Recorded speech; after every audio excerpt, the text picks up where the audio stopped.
For at opnå optimal køreglæde er det vigtigt, at din cykel er justeret korrekt i gearne. Udvendig gear er i dag utrolig brugervenligt og nemt at have med at gøre. Jeg vil nu vise, hvordan man justerer gearne. Bagskifteren består af en justerskrue, som bestemmer spændingen på kablet, og den består af 2 stjerneskruer, som styrer yderpunkterne på bagskifteren. H for high, L for low. Når gear skal justeres, sættes kæden i det mindste tandhjul, altså det tungeste gear.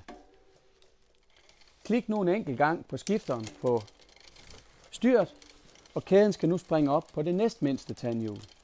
Hvis ikke den gør det, strammes og drejes på justerskruen, indtil kæden springer op på det næstmindste tandhjul. Bliv ved med at stramme og småjustere, indtil mislyden fra kæde og tandhjul er væk. Kør nu alle gearne igennem og kontroller, at skiftet er perfekt.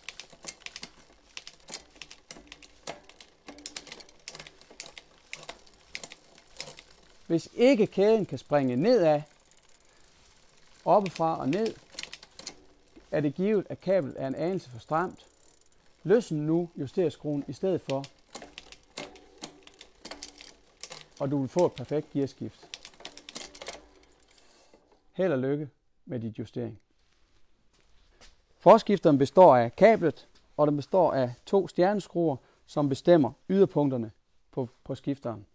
H for high, L for low.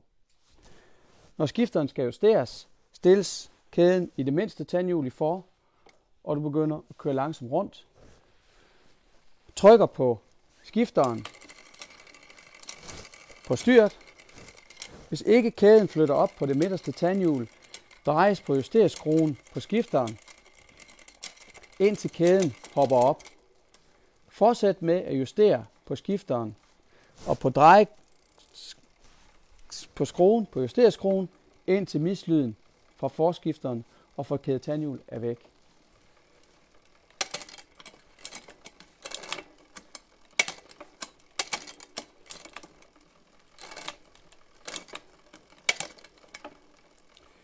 Eventuelt finjustere ved at dreje enkelt og nogle få på justerskruen.